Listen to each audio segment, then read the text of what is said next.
Hi, thanks for tuning in. Today we're going to be discussing why many dual occupancy projects fail. We have been involved in literally hundreds of successful dual occupancy projects for our clients.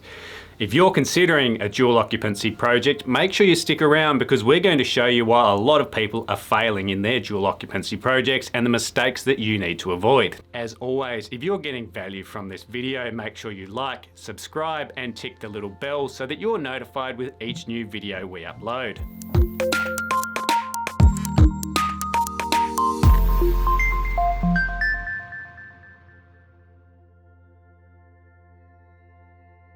Okay, to begin with, a lot of the issues that we see around dual occupancy projects is with the design. The initial design fails.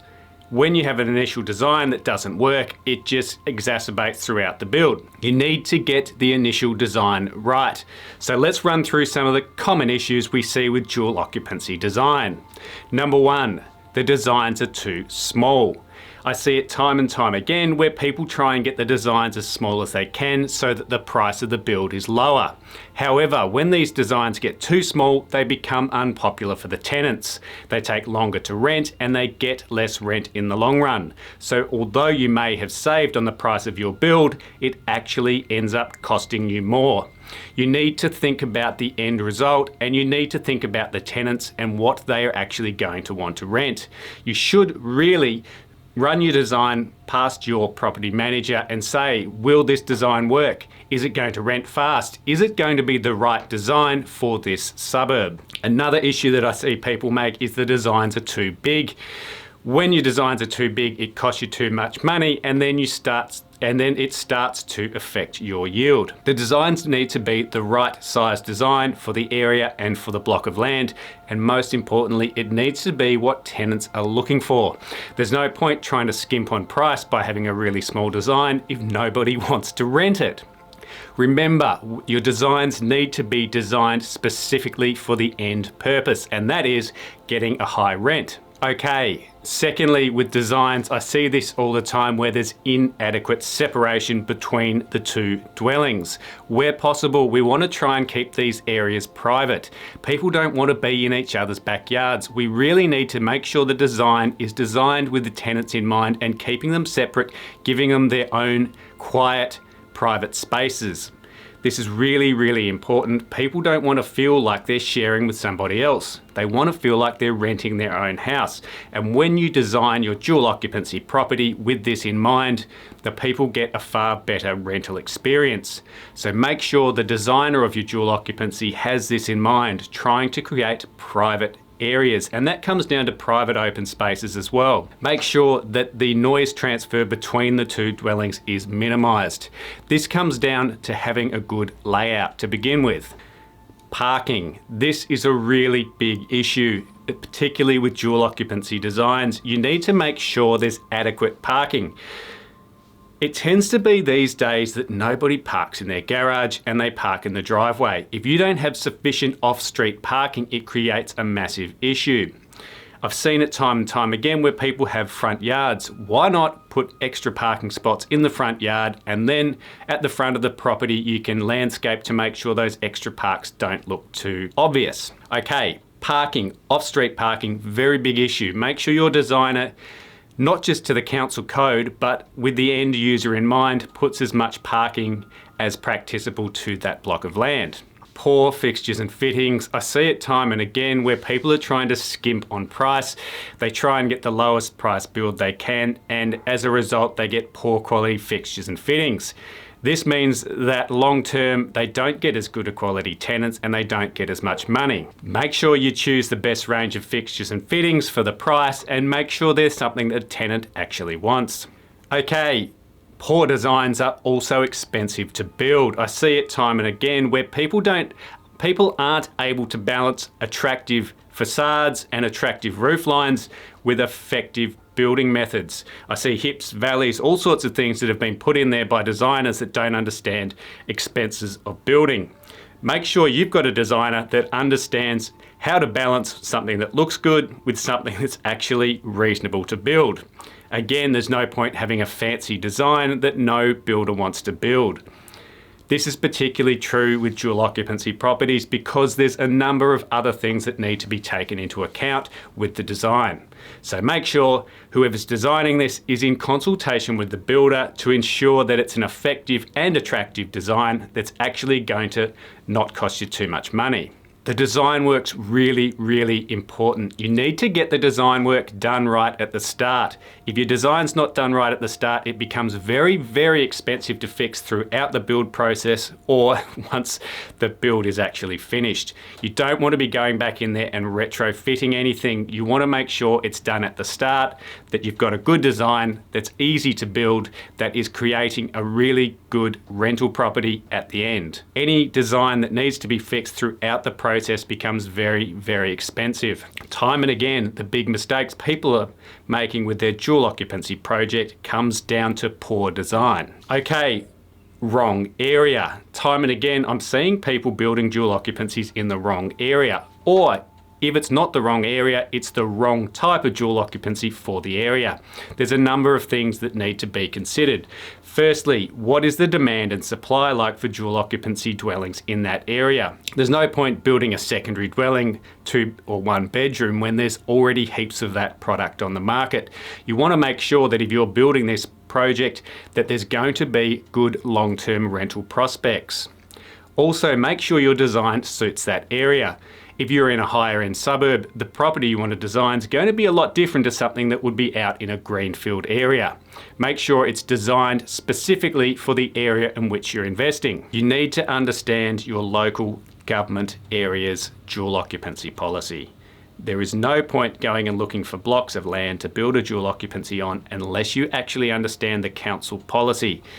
Each LGA across Queensland will have a different dual occupancy policy, which means there's a fair bit to know. The easiest way is always to engage a town planner or to get an industry professional to undertake some due diligence for you. I've seen it time and again where people have got poor advice and they've bought the wrong block of land, only to discover that they're actually unable to build a dual occupancy on it.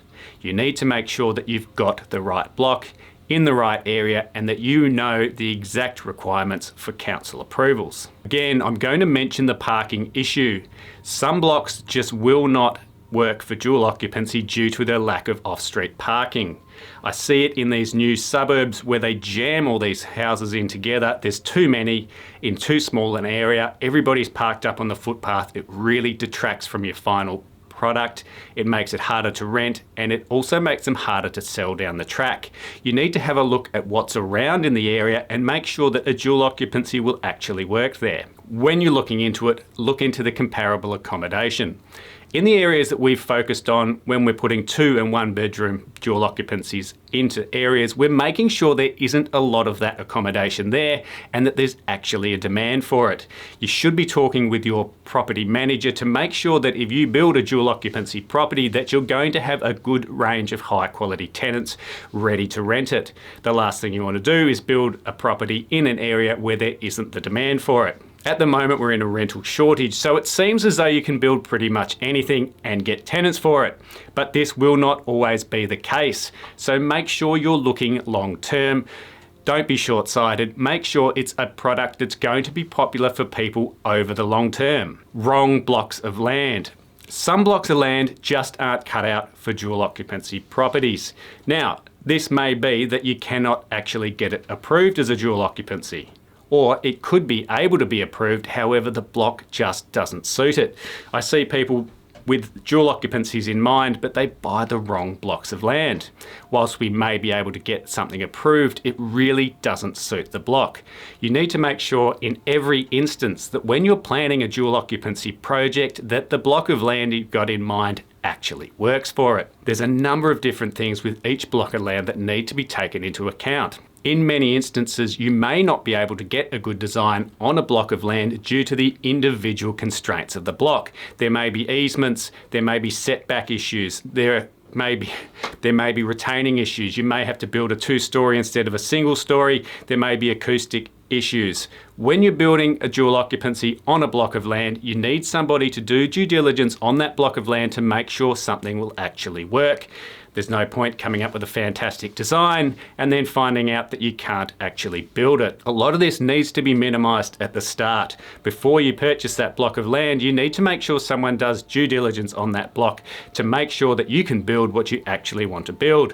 I've seen it time and again. People come to us with blocks of land and they want to do a dual occupancy project and they've selected the wrong block. Whilst we can often fix it for them through good design work, it's something we really would prefer to minimise at the start, and this can be minimised by undertaking due diligence. Choose your block of land with your final design in mind. Will this block of land suit it? Does it have constraints that we need to be aware of? Will council actually approve something? Will a build actually work on this block? And again, talking to your property managers, is there a demand for this type of accommodation in this area on this block of land? A property manager should be able to look at your block, look at what's available in the area and work out whether or not it's going to work. Remember, when you're coming up with these projects, think about the final rental product in your mind. Don't just simply find a block of land that you like. Make sure that you've actually done the due diligence and the homework so that the project will actually work. Okay, people engaging the wrong builders.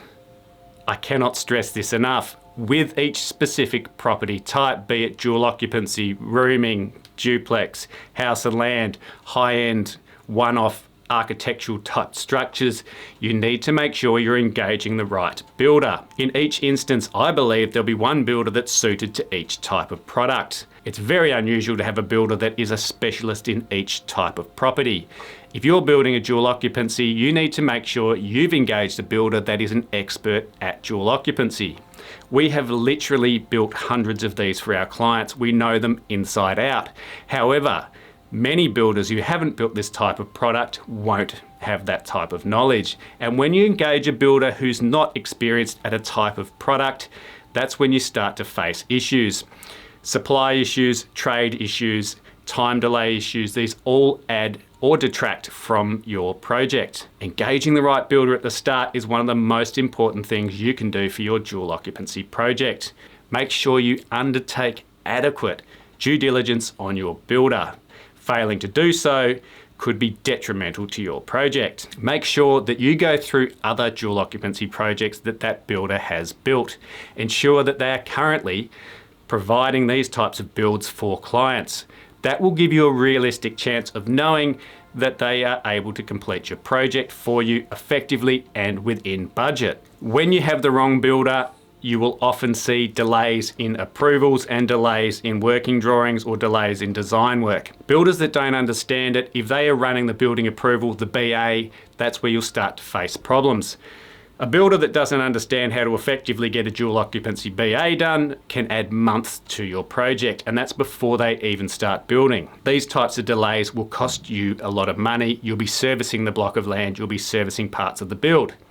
Make sure your builder understands this project. Make sure they're currently building not just dual occupancies, but dual occupancies in the area that you are wanting to do. They need to have adequate supply chains and trades. They need to have access to trades who are willing to build that type of property in that area. Make sure that you're dealing with a professional builder that builds that product. Failure to engage the correct builder will be the biggest problem that you will face. You need to make sure that you select the right block of land, you get the right design done, and that you find the right builder. These seem to be the three biggest issues that we see people facing: wrong design, wrong block of land, and wrong builder. In each instance, you need to make sure you engage a professional to undertake some due diligence on your potential project. They need to make sure that you're getting the right block, in the right area, with the right design, and then engaging the right builder. Failure to meet any of those four will be detrimental to your project. Make sure you get the right property manager. You want to get a property manager that's experienced in letting this type of dwelling. If you've got the right property manager, they should also be involved in some of the initial stages, showing them the designs, showing them the area, making sure there's adequate demand. I see people all the time try and lower the amount they're paying their property manager. A good property manager will get you more rent. They will ensure that the adequate checks are done on your property, that it's being looked after by the tenants. You need to make sure you get the right property manager. This will affect your final yield. It's probably worth noting here that there has recently been some changes from the Queensland State Government. The Queensland State Government has made it legal for anybody with a separate granny flat to now rent those out to other parties. Generally with a granny flat, it was only supposed to be rented to a member of the household, a member of the family. The state government has now come out due to the tight rental market and said that these properties can be rented to anybody. Now, that doesn't mean that they're designed to be let out to anybody. If you come up with a dual occupancy, you want to make sure that it's specifically designed to be let to other people and that you're actually going to get a good quality tenant. If you're renting out something that is subpar, you're probably going to get a subpar tenant. You're probably going to end up with a poor result. Make sure that when you're looking at this, that you're designing a property specifically for the end purpose in mind, and that is to be let out successfully to another party. Thank you for tuning in. I hope you got some value from this video. We have done a lot of these projects and we've also seen a lot of other people doing them unsuccessfully. If you want to talk more about dual occupancies or you've got any questions at all, please send through an inquiry. I've got the email address on the screen now. ask@newproperty.com.au.